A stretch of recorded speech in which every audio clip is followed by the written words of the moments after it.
Hello students, last lecture में classification of polymer वो topic हमारा कंटिन्यूअस है। क्लासिफिकेशन के दो बेस हमने पढ़े थे। First is based on source and according to source there are three types of polymer: natural, semi-synthetic and synthetic. Second classification based on structure. Again three polymer: linear, branch and cross link. एक clear होना चाहिए, ठीक है। आज हम आगे बढ़ रहे हैं third classification. Third classification that is based on mode of polymerization. Okay, mode of polymerization.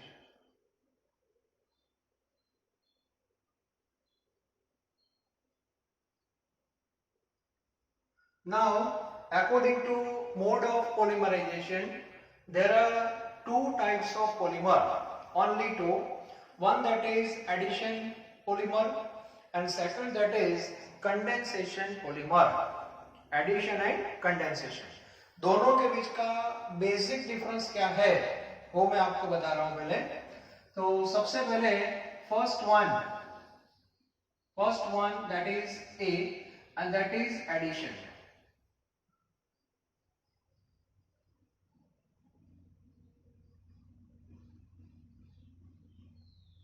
Now addition word organic में बहुत फेमस है, एडिशन एंड एलिमिनेशन। तो यहां उस बेस पे ही क्लासिफिकेशन है। एडिशन का मीनिंग होता है जस्ट ऐड, क्लियर। तो एडिशन पॉलीमर कैसे बनता है? तो आपने जो मोनोमर चूज किया, फॉर एग्जांपल आपको पता है पॉलीइथिलीन, नाम सुना है आपने, दैट इज एडिशन पॉलीमर। तो वो किस मोनोमर से बनता है? इथीन से। So number of ethene molecule combined together with chemical bond without elimination of any compound. Without elimination मतलब बहुत सारे मोनोमर ऐसे कंबाइन होते जाएंगे, चेन बनाएंगे, लेकिन उसमें एलिमिनेशन या तो सब्स्टिट्यूशन की कोई पॉसिबिलिटी नहीं है। And such type of polymer that is called addition polymer. Okay, और कंडेंसेशन में क्या होगा? Elimination take place. हाँ, वहां पे बाय प्रोडक्ट मिलेगी, ऑर्गेनिक में नॉर्मली बोलते हैं। ओके, by product like water, methanol, ethanol, तो ये सब प्रोडक्ट आपको मिलेगी पॉलीमर के साथ, that is called condensation polymer. तो सबसे पहले बेसिक डिफरेंस इतना ही है, addition means without elimination polymer obtained and condensation with elimination polymer obtained। एक क्लियर होना चाहिए, बेसिक डिफरेंस। ओके, अब बात करते हैं एडिशन। एडिशन में भी दो कैटेगरी है। Okay, addition again divide into two category. The first one is homopolymer. First one is homopolymer. अब होमोपोलीमर का मीनिंग क्या होता है? तो मोनोमर जो होते हैं वो सेम कैटेगरी के भी हो सकते हैं और डिफरेंट कैटेगरी भी हो सकते हैं। तो जो होमोपोलीमर है, all monomers are equal. For example ethene, आपको इथीन बनाना है, पॉलीइथिलीन सॉरी, तो मोनोमर आपको क्या लेना है? इथीन लेना है। तो ऐसे कितने मोनोमर आप कंबाइन करोगे? For example n monomer. Process क्या है डिटेल में पढ़ना है आज हमें, लेकिन अभी मैं डायरेक्ट प्रोडक्ट लिख रहा हूं। अब यहाँ पे पॉलीमराइजेशन हो जाएगा, कंटिन्यूअस मोनोमर अटैच होते जाएंगे, कैसे होंगे वो बाद में देखते हैं। अभी finally we have long chain of polyethylene, और वो चेन में पर्टिकुलर पार्ट क्या होगा? रिपीट होगा, and that is called repeating unit. और रिपीटिंग यूनिट लिखने की भी एक टेक्निक है। मान लो कि ये मोनोमर है, और एडिशन पॉलीमर में एक कैरेक्टरिस्टिक्स है, empirical formula of monomer and polymer both are same. Polymer की फॉर्मूला मतलब रिपीटिंग यूनिट। तो यहाँ पे जितने भी कार्बन है उतने ही कार्बन यहाँ पे आपको दिखाने हैं, और हाइड्रोजन, क्लियर। तो यहाँ पे कार्बन देखो दो है तो कैसे लिखते हैं वो डायरेक्ट बेसिस, क्योंकि ये तो कंटिन्यूअस चेन बनने वाली है 1 2 3 4, तो यहाँ जब इथीन अटैच होगा तो डबल बॉन्ड क्या हो जाएगा, ब्रेक हो जाएगा। तो double bond convert into single bond ऐसे है। और टेक्निक क्या है, डबल बॉन्ड को ब्रेक कर दो और दोनों साइड जो डबल बॉन्ड मतलब पाई में ब्रेक हुआ उसके दोनों कार्बन के साथ क्या दे दो, dash, like this. And this is the method to represent repeating unit. Clear? तो ए जो मैंने फॉर्मूला लिखी that is PE. PE means polyethylene और ये फॉर्मूला है इथीन। यस। और बहुत सारे होमोपॉलीमर हमें डिटेल में पढ़ने हैं। जस्ट एक एग्जांपल है, यहाँ पे कोई एलिमिनेशन नहीं हो रहा है। पीवीसी नाम सुना है आपने, पॉलीस्टाइरीन सुना है, all are homopolymer. Clear? Okay. Now second, sometimes monomer are different, that is called copolymer. एडिशन तो होगा, पॉलीमर है वो तो एडिशन पॉलीमर ही है, लेकिन जो मोनोमर है दैट इज डिफरेंट। तो आपने नाम सुना होगा स्टाइरीन। स्टाइरीन वर्ड अभी मैंने लास्ट लेक्चर में ऑर्गेनिक में आपको बताया था। तो मान लो कि ये स्टाइरीन है। स्टाइरीन मींस बेंजीन के ऊपर CH double bond CH2, that is styrene. तो स्टाइरीन के कितने मोनोमर आपने ऐड किए, सपोज N, ये स्टाइरीन है। स्टाइरीन के साथ एक दूसरा मोनोमर हम ले रहे हैं उसमें, दैट इज कॉल्ड ब्यूटा 1,3-डाइन। Buta, how many carbon, 4 carbon, 4 carbon, buta. This is 1 2 3 and 4, IUPAC, buta 1,3-डाइन। So here double bond, here double bond, here CH2, CH, CH and CH2. This is buta 1,3-डाइन। Clear? Okay. और इसके भी कितने monomers आपको लेने हैं, N लेने हैं। ये सब डिटेल में तो हम पढ़ेंगे आगे, लेकिन अभी हम क्लासिफिकेशन पढ़ रहे हैं तो आपको थोड़ा क्लियर आइडिया होना चाहिए कि कैसे बनता होगा, तो आगे हमारा वर्क अपने आप इजी हो जाएगा। ठीक है? तो इन दोनों के बीच में अब पॉलीमराइजेशन होगा, दोनों डिफरेंट है, कैसे होगा बाद में। अब इसमें जो रिपीटिंग यूनिट है वो हम कैसे लिखेंगे वो भी थोड़ा इंटरेस्टिंग है। ठीक है? यहाँ पे तो सारे मोनोमर क्या थे, सेम थे, तो आपने डबल बॉन्ड को ब्रेक कर दिया और यहाँ दोनों साइड क्या कर दिया, डैश कर दिया, दैट इज फिनिश। होमोपॉलीमर का रिप्रेजेंटेशन हो गया। अब कोपॉलीमर में क्या हो रहा है, देखो दोनों का इन्वॉल्वमेंट होगा। तो सबसे पहले यहाँ से हम स्टार्ट करते हैं स्टाइरीन से। देखो इजी है, प्रैक्टिस हो जाएगा।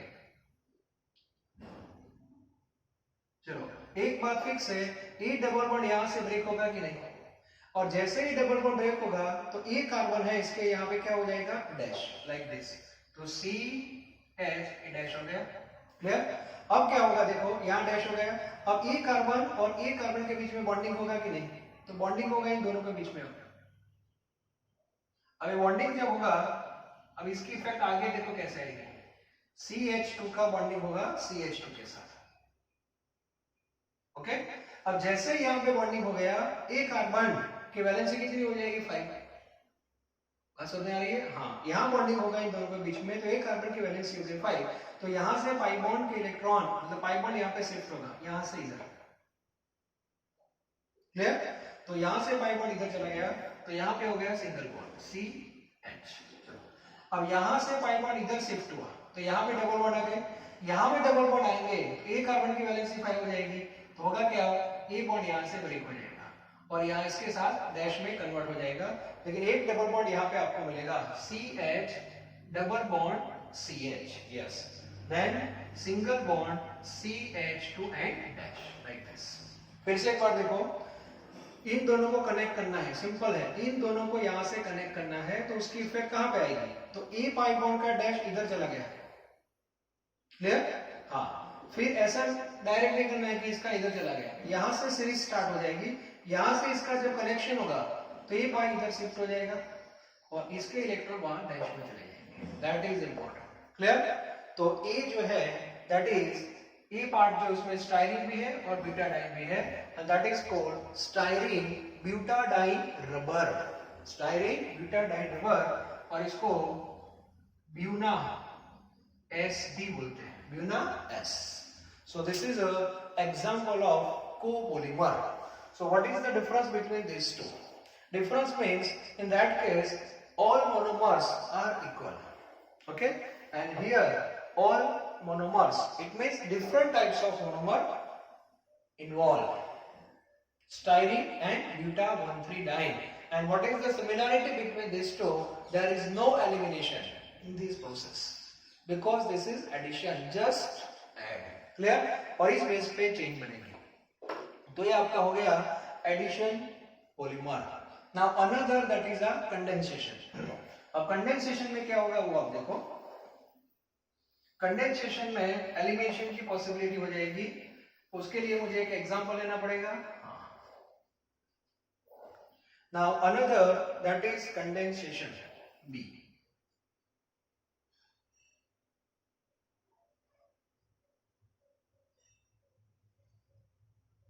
Condensation polymer. अब देखो इसमें क्या हो रहा है. In condensation elimination take place और इसमें जो मोनोमर्स होते हैं वो नॉर्मली बाइफंक्शनल या तो ट्राइफंक्शनल ग्रुप उसके पास होता है. तो एक बेस्ट एग्जांपल मैं ले रहा हूं जिसका नेम है नाइलॉन.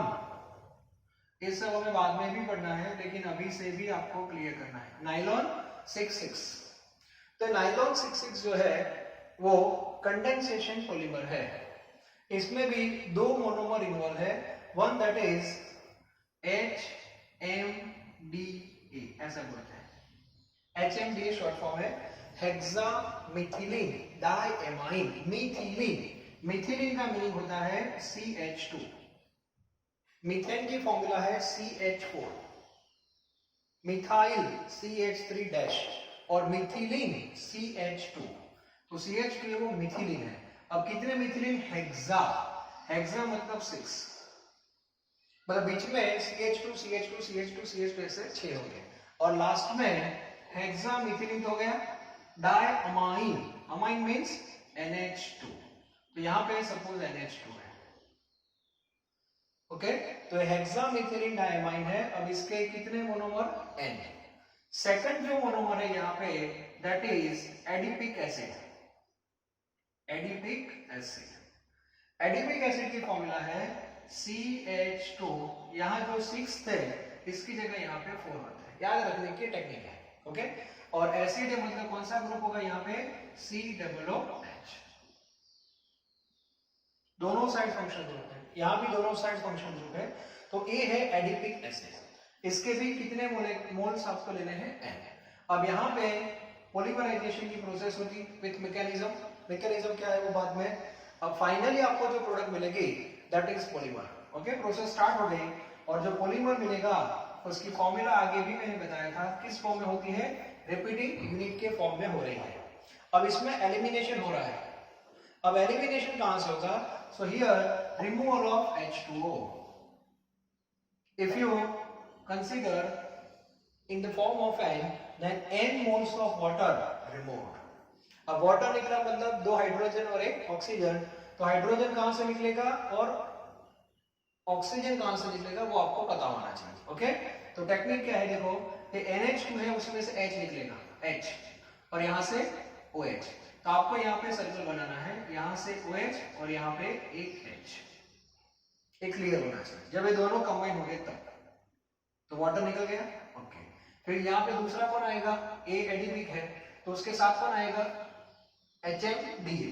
HMDA का कौन सा टर्मिनल आएगा इसके साथ? COOH के साथ NH2 आएगा.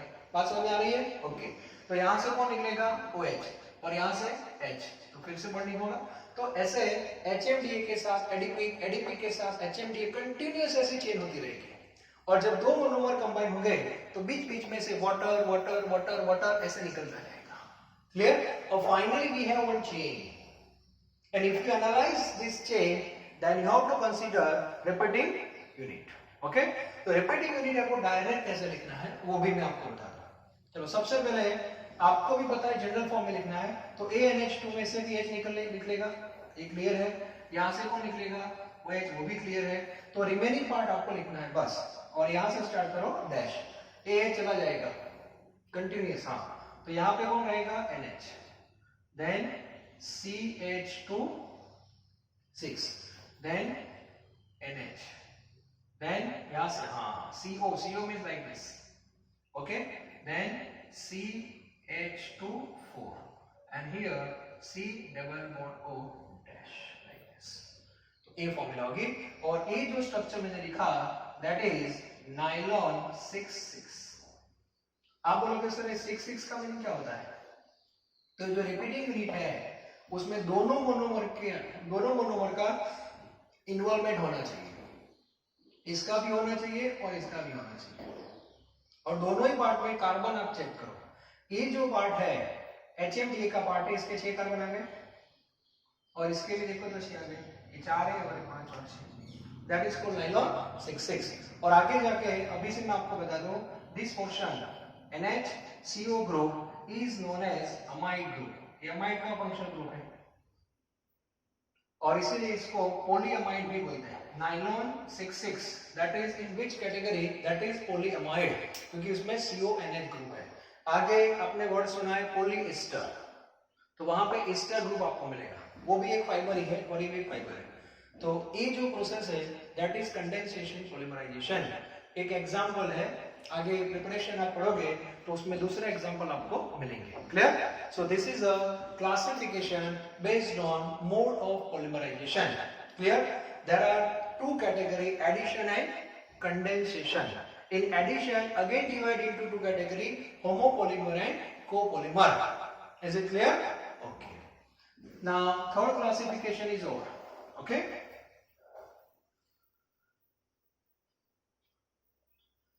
Now number 4.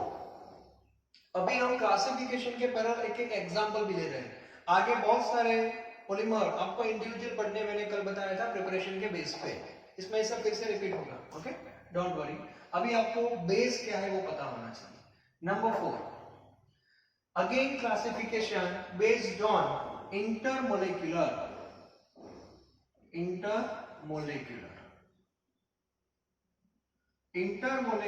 Force. Yes, normally we know substance or matter made up of molecule. Okay, molecule, and between two molecules physical bond present, and that is called van der Waals, hydrogen bond, ये सब नाम हमने सुने, all are physical bond। van der Waals जो है उसमें भी dipole होता है, इंड्यूस डाइपोल भी होता है और डिस्पर्जन भी होता है, और उसकी जो स्ट्रेंथ है दैट विल डिफरेंट। ओके, तो इस बेस पे पॉलीमर को क्लासिफाई किया है, क्योंकि आफ्टर ऑल पॉलीमर सब्सटेंस जो बनेगा वो तो मैटर है, that is also made up of molecules, macromolecules, and all macromolecules connect with van der Waals. Okay, तो इस बेस पे उसका क्लासिफिकेशन है और इसमें 4 कैटेगरी है। Number 1 that is elastomer. अब इलास्टोमर वर्ड आता है तो इलास्टिसिटी आपने वर्ड सुना है, और नॉर्मली इलास्टिसिटी की जो प्रॉपर्टी है वो किसके पास होती है? रबर के पास होती है, वो भी आपको थोड़ा आइडिया होना चाहिए। तो इसका मीनिंग हुआ कि मैंने फर्स्ट लेक्चर में आपको बताया था 4 कैटेगरी के पॉलीमर की प्रिपरेशन पढ़नी है हमें। एक मैंने बताया था आपको पी टाइप, सेकंड बताया था मैंने आपको फाइबर, थर्ड बताया था मैंने आपको रबर, और एक बताया था मैंने आपको एमबी पटेल। वो इस कैटेगरी के बेस पे है, इंटरमोलेक्युलर फोर्स के बेस पे। तो सबसे पहले इलास्टोमर का मीनिंग होता है one type of rubber. Okay, तो यहां पे जो चेन होती है ऐसे हो रही है चेन, मतलब ये लीनियर कैटेगरी के पॉलीमर नॉर्मली, इसमें बीच बीच में ब्रांच नहीं होती, फिर भी ऐसा लोग मानते हैं कि थोड़ी बहुत सी क्रॉस लिंक होती है। हाँ, और क्रॉस लिंक मतलब यहां से कनेक्शन भी थोड़ा बहुत सा रहता है। हाँ, अब ये चेन और ये चेन के बीच में क्या रहेगा? van der Waals। क्या रहेगा? van der Waals। और van der Waals है वीक है थोड़ा, और हम क्या कर सकते हैं van der Waals से उसको तो हम ये रबर है या कोई जो भी इलास्टोमर है उसको हम स्ट्रेच कर सकते हैं, उसको खींचा जा सकता है। क्लियर? उसका रीजन और कुछ नहीं है, यहाँ जो van der Waals है that is weak, weak van der Waals है। लेकिन जैसे आपने फोर्स रिमूव किया इमीडिएटली क्या हो जाएगा? वापस वो पॉलीमर ओरिजिनल पोजीशन में आ सकता है, because of such type of cross link. Cross link भी बीच बीच में रहती है, थोड़ी बहुत, ज्यादा नहीं, फ्यू, और उससे जो पॉलीमर है वो अपनी ओरिजिनल पोजीशन में उसमें वापस आ सकता है, that is called elasticity. Clear? तो ये इलास्टोमर है, और नॉर्मली जो रबर होते हैं वो इस कैटेगरी में रहते हैं। नेचुरल रबर जो हमारा होता है, नेचुरल रबर, उसमें इलास्टिसिटी की प्रॉपर्टी नहीं होती, मतलब बहुत कम होती है। उसका रीजन है बीच में एक क्रॉस लिंक नहीं हो रही है।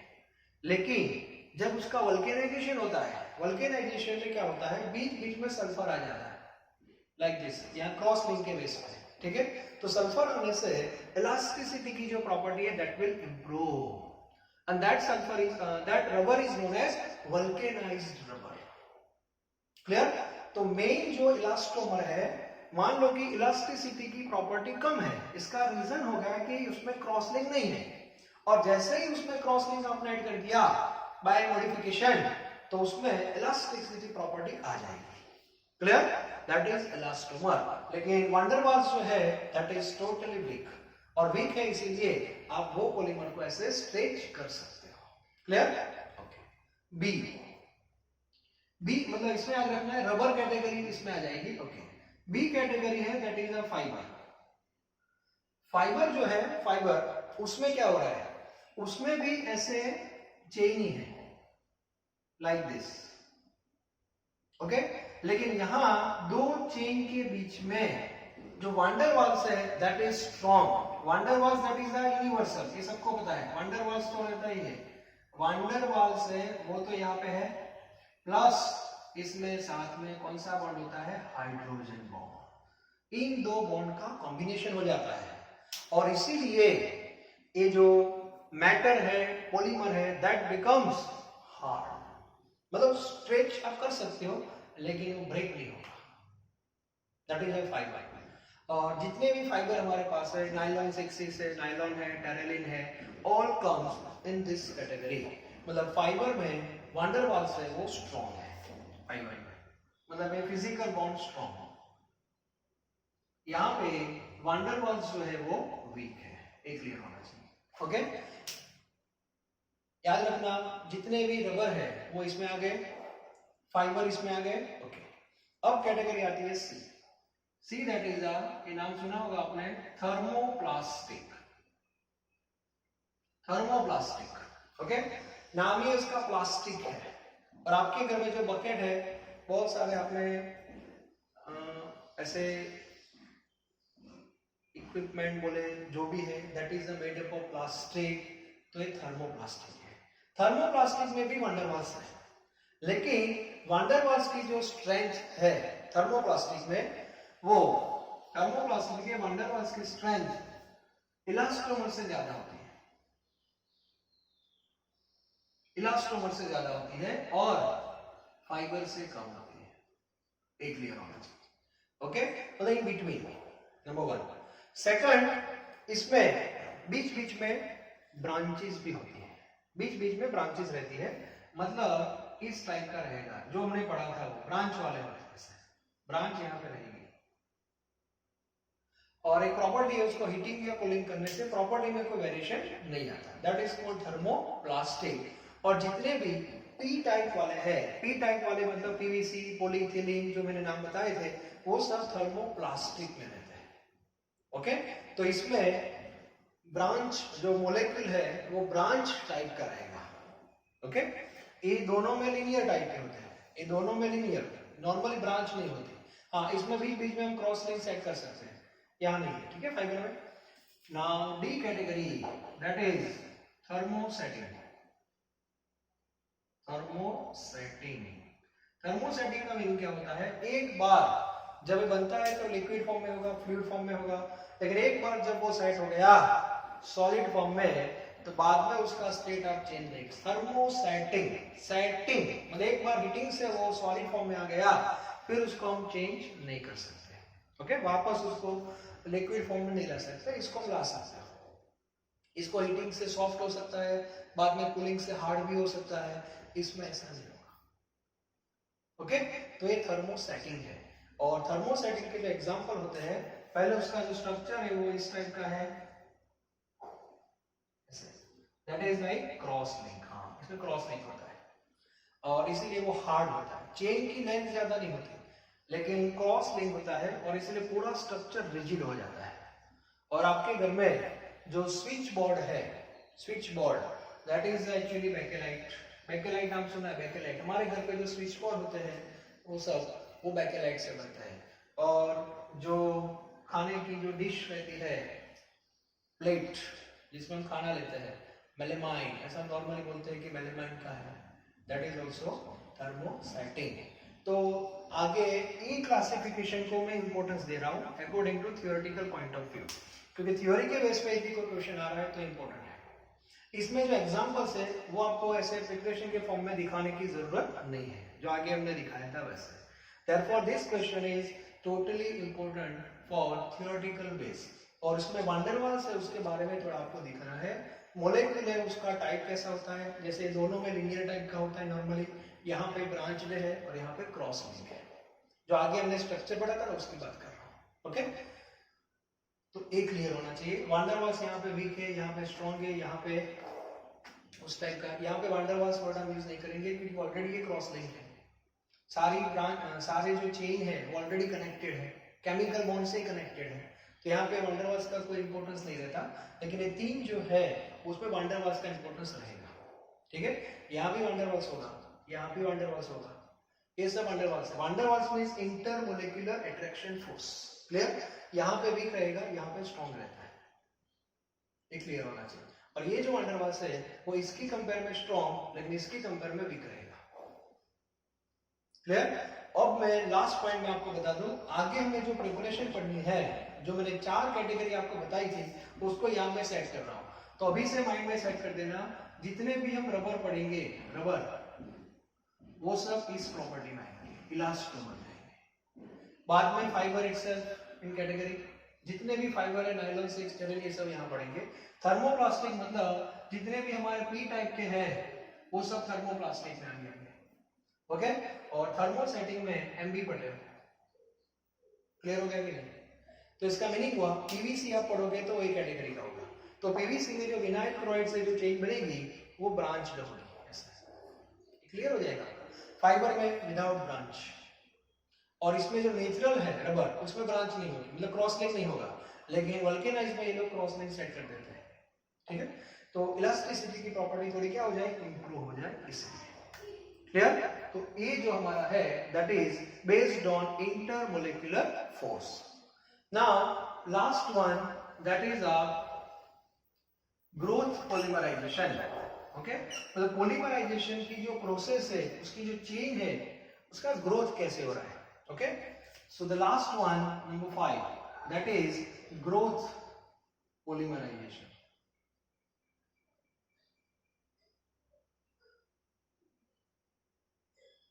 ग्रोथ पॉलीमराइजेशन है, उसमें 2 पार्ट है actually, chain growth and second one is step growth. Chain and step. Normally chain growth mechanism है वो एडिशन के लिए होता है, एडिशन पॉलीमर के लिए, और स्टेप ग्रोथ जो होता है that is for condensation. Okay, हमारी टेक्स्ट बुक में इसके बारे में कोई इंफॉर्मेशन नहीं है। ओके, तो सबसे पहले फिर से मैं बता दूं, मतलब मैकेनिज्म का पार्ट रहता है chain growth and step growth. Difference क्या है वो बताऊंगा दोनों में। चेन ग्रोथ है उसमें हम एग्जांपल जो सेट करेंगे दैट इज एडिशन। एडिशन का एग्जांपल ले रहे हैं। अब इसमें 3 टाइप के मैकेनिज्म होते हैं। ये जो चेन है उसमें भी 3 टाइप के मैकेनिज्म है। C dot means free radical, C plus and C minus. C dot मतलब ये जो चेन का ग्रोथ होगा with the help of free radical mechanism, carbocation mechanism, कार्बोएनायन mechanism. तो अभी जो हम पढ़ रहे हैं कि एग्जांपल जो टेक्स्ट बुक में हमारे दिया है वो पॉलीइथिलीन का है, PE। पॉलीइथिलीन मैकेनिज्म कौन सा होगा, फ्री रेडिकल। एक क्लियर होना चाहिए, नंबर 1 दैट इज मैकेनिज्म। और एक किस कैटेगरी में आएगा, chain growth. Yes, chain growth polymerisation. Clear? हाँ, इतना पहले क्लियर होना चाहिए। ग्रोथ पॉलीमराइजेशन के 2 टाइप है, chain growth, step growth. Clear कर दो। चेन है वो एडिशन के लिए है, ग्रोथ है वो कंडेंसेशन के लिए। चेन में 3 पार्ट है, C dot, C plus, C minus. अब उसमें से मैं C डॉट पे जा रहा हूं। ओके, और इसका एग्जांपल हमारे पास है। तो एक पॉलीमर कैसे बनेगा वो आपको थोड़ा डिटेल में दिया हुआ है। ठीक है, तो सबसे पहले चेन ग्रोथ पॉलीमराइजेशन के लिए, और एग्जांपल किसका है, फ्री रेडिकल। तो सबसे पहले आपके पास कुछ इनिशिएटर होने चाहिए, मतलब जो प्रोसेस को स्टार्ट करते हैं, ओके। और बेस्ट इनिशिएटर हमने एंटी मार्को-निको में पढ़ा था, C6H5 C double bond O, यहाँ पे peroxide, then C double bond O C6H5 and that is known as benzoyl peroxide. इसको हम क्या बोलते थे, बेंजोइल पेरोक्साइड। ऐसे बहुत सारे इनिशिएटर है, जैसे ट्रेन बनती है तो आगे क्या होता है, engine, yes this is called engine, clear, हाँ ये होना चाहिए, मेन चीज है। तो सबसे पहले चेन ग्रोथ पॉलीमराइजेशन है, उसका जो स्टेप 1 है, step 1 that is initiation, that is called initiation.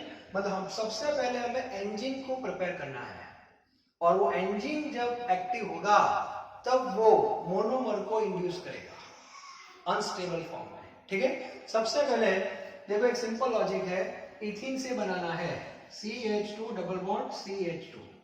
अब आपने यहाँ पे दूसरा इथीन अटैच कर दिया, अब मुझे बताओ ये दोनों ऐसे थोड़ी कंबाइन हो जाएंगे, because both are stable, both are stable, so how can connect directly, is it not possible. बात समझ आ रही है। तो सबसे पहले हमें ये जो इथीन है उसको एक्टिव करना पड़ेगा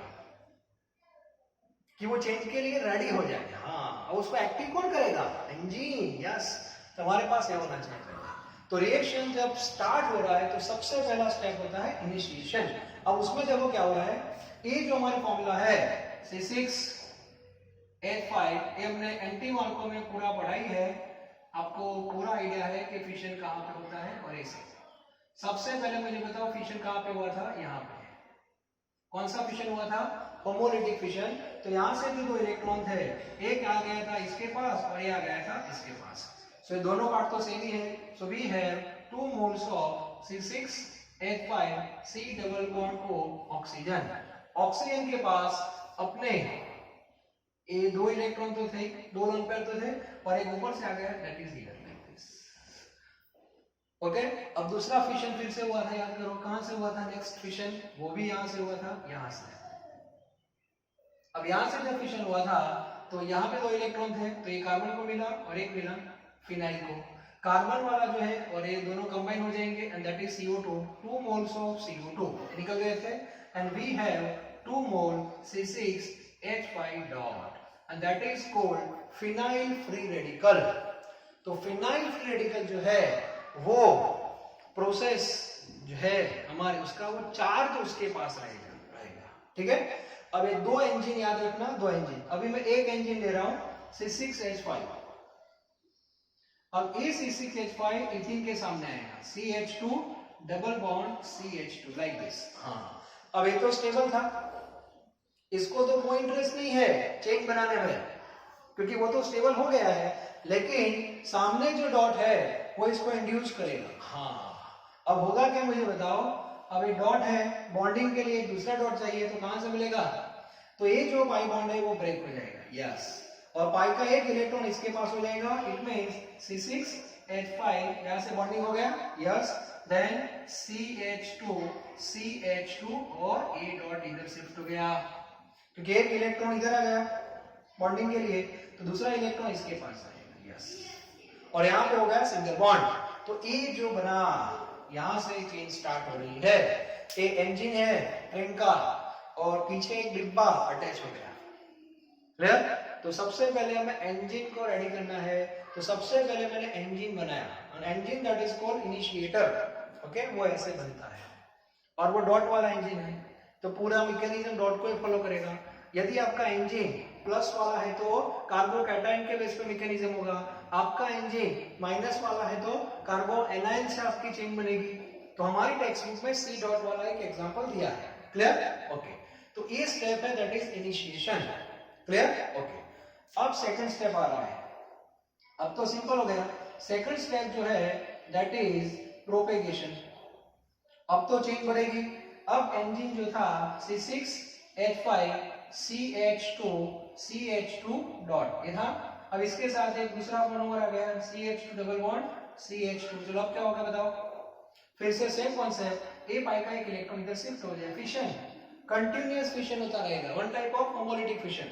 okay, so C6H5 CH2 CH2 CH2 CH2 dot, yes like this. Clear? तो ये डॉट इधर आ गया. तो ऐसे n मोनोमर आप अटैच कर सकते हो. कितने? n monomer. अब n मोनोमर जब अटैच हो जाएंगे तो जो चेन बनेगी उसकी लेंथ बहुत ज्यादा हो जाएगी. अब देखो क्या हो रहा है. अब मैं एक चेन बना रहा हूं. हाँ, C6 H5 CH2 CH2 CH2 CH2 CH2 CH2 CH2 dot. इतनी चेन लंबी हो रही है. ओके, अब मुझे बताओ फिनाइल डॉट कितने थे? 2 थे. तो एक ट्रेन ऐसे बन रही है कि नहीं? अब मुझे बताओ पैरेलल दूसरी ट्रेन भी होगी ना? यस, पैरेलल दूसरी ट्रेन भी नीचे चल रही है ऐसे.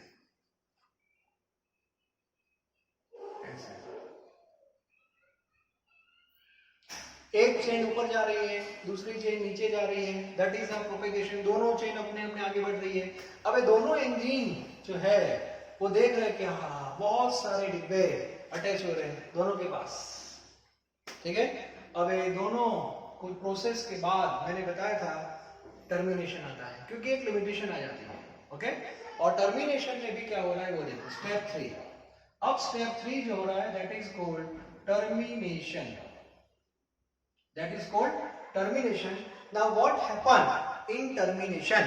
Termination में क्या होगा कि दोनों जो CH2 है, दिमाग लगाओ, ये दो CH2 डॉट CH डॉट यहाँ से कंबाइन हो जाएंगे और ये डॉट यहाँ से गया, और जैसे ही ये डॉट कंबाइन हो जाएंगे ये दो इंजन यहाँ से निकल जाएंगे. यस, अब ये जो चेन बनी, अब इसको ऐसे फोल्ड कर दें, दैट इज पॉलीइथिलीन.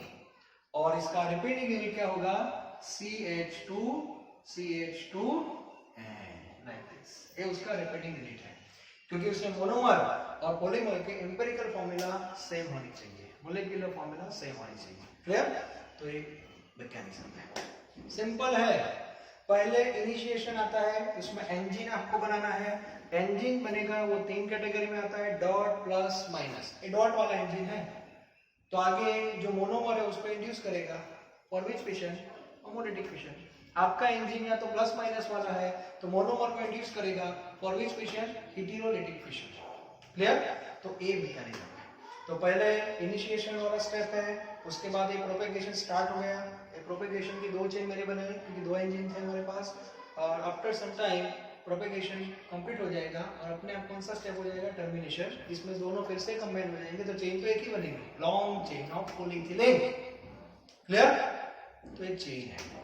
और दूसरा जो है दैट इज दूसरा एक मैकेनिज्म है कार्बोकैटायन वाला. मैंने जो मटेरियल आपको दिया है उसमें वो आपको मिलेगा. And try to understand yourself how carbocation mechanism helpful for the polymerisation. तो वो भी आप देख लेना, मैंने मटेरियल में आपको दिया है, टेक्स्ट बुक में नहीं. ओके, तो आपको ट्राई करना कि एंजिन कैसे बढ़ रहा है. एनआईन का तो टेक्स्ट बुक में भी नहीं है, मटेरियल में भी नहीं है. ठीक है, तो ये क्लियर होना चाहिए. दूसरा जो है कौन सा? Step growth. स्टेप ग्रोथ में ऐसा है कि मान लो कि हमने ये लिया reaction CH3 COOH plus C2H5OH. एक एग्जांपल ले रहा हूं मैं. अब इसमें क्या है, ए जो मोनोमर है और ए जो मोनोमर है, कंडेंसेशन में नॉर्मली ये मोनोमर डिफरेंट लेते हैं. अब एक एग्जांपल है, अब इसके पास फंक्शनल ग्रुप यहाँ पे एक है और यहाँ पे भी एक ही है, तो जो अटैचमेंट होगा ना वो एक ही बेस पे होगा. तो प्रॉब्लम क्या होगा इसमें, जब रिएक्शन हो जाएगा तो CH3 COOC2H5 आपको मिलेगा और बाद में प्रोसेस बंद हो जाएगी. एक ही स्टेप है, आगे प्रोपेगेशन वाला स्टेप आएगा ही नहीं, क्योंकि उसके लिए टर्मिनल होने चाहिए. जैसे टर्मिनल होते हैं, तो कंडेंसेशन में हमने HMDA पढ़ा था आगे नाइलॉन 66 में, और एक पढ़ा था हमने एडिपिक एसिड. उसके दोनों साइड 2 ग्रुप थे, functional group, by functional, sometimes try functional भी हो सकते हैं. ऐसे ग्रुप हो ना तो वो चेन बढ़ेगी कंटिन्यूअस फॉर्म में. लेकिन प्रॉब्लम कब होगा जब मोनोमर के पास एक ही फंक्शनल ग्रुप हो, तब प्रॉब्लम हो रहा है कि एक सिंपल केमिकल रिएक्शन हो जाएगा, फिर ये पॉलीमर नहीं है, ये पॉलीमर नहीं है, क्योंकि एक स्टेप के बाद ये रिएक्शन अपने आप बंद हो जाएगा। ये एक्सप्लेनेशन के लिए है कि मोनोमर के पास एक ही फंक्शनल ग्रुप है दोनों के पास, तो वन स्टेप में रिएक्शन कंप्लीट हो जाएगा, फर्दर वो चेन प्रोपेगेट नहीं होगी। और चेन प्रोपेगेशन में आपको जाना है तो वो भी पर्टिकुलर कंडेंसेशन की बात कर रहा हूं, तो उसमें मोनोमर के पास मिनिमम 2 फंक्शनल ग्रुप होने चाहिए, और इसके लिए कंडेंसेशन के लिए बाइफंक्शनल और trifunctional word that compulsory you have to mention with monomer. Clear? तो ये क्लियर थोड़ा होना चाहिए। तो आज का मेरा ये जो टॉपिक था classification, that is totally completed. Okay, now from next lecture we will start preparation, और प्रिपरेशन जो मैंने बताया था उसको हम सीक्वेंस में लेंगे, पहले पी टाइप, उसके बाद हम लेंगे फाइबर, उसके बाद लेंगे हम रबर, एमडी पटेल, और लास्ट में लेंगे रबर। एक सीक्वेंस को फॉलो करेंगे, मटेरियल में जो भी सीक्वेंस हो, लेकिन आपको इतना क्लियर होना चाहिए। ठीक है? Thank you very very much.